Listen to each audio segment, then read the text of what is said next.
Olhos Nazarenos a partir da Palavra de Deus, 28º domingo do tempo comum.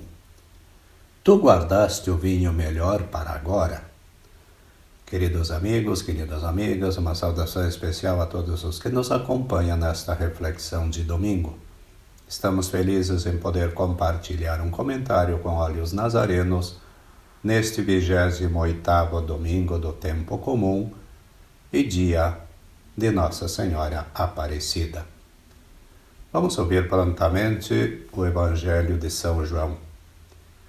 Naquele tempo houve um casamento em Caná da Galileia. A mãe de Jesus estava presente também. Jesus e seus discípulos tinham sido convidados para o casamento. Como o vinho veio a faltar, a mãe de Jesus lhe disse: "Eles não têm mais vinho." Jesus respondeu-lhe: "Mulher, por que dizes isto a mim? Minha hora ainda não chegou." Sua mãe disse aos que estavam servindo: "Fazei o que ele vos disser." Estavam 6 talhas de pedra colocadas aí para a purificação que os judeus costumavam fazer. Em cada uma delas cabiam mais ou menos 100 litros. Jesus disse aos que estavam servindo: "Enchei as talhas de água."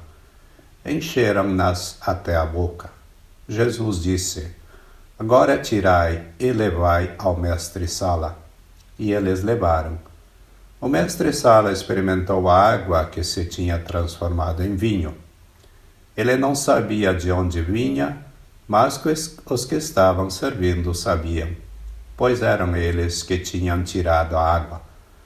O mestre-sala chamou então o noivo e lhe disse: "Todo mundo serve primeiro o vinho melhor, e quando os convidados já estão embriagados, serve o vinho menos bom. Mas tu guardaste o vinho melhor até agora." Este foi o início dos sinais de Jesus. Ele o realizou em Caná da Galileia e manifestou a sua glória, e seus discípulos creram nele. Palavra da salvação, glória a vós, Senhor.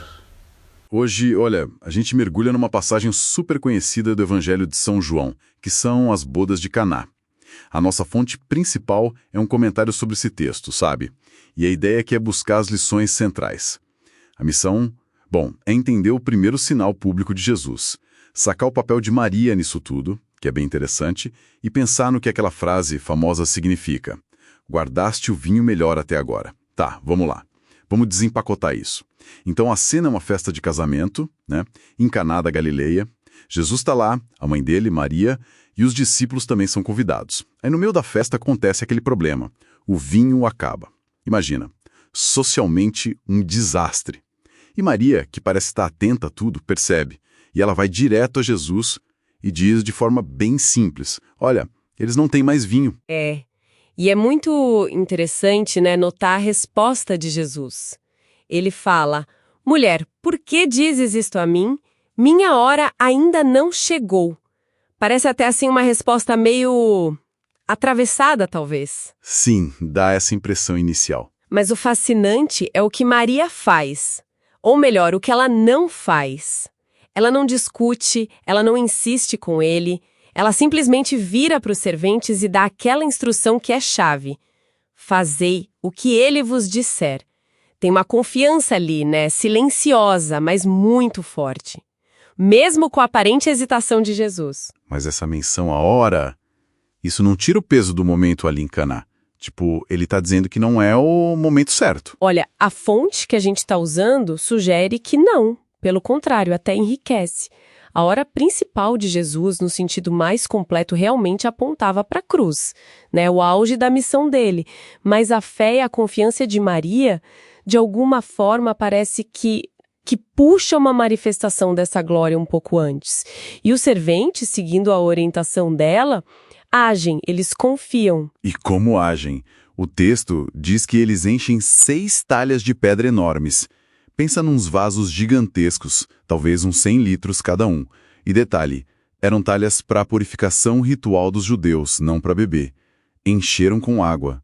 até a boca. Aí Jesus manda: levem um pouco para o mestre-sala, que era o cara que organizava a festa, né?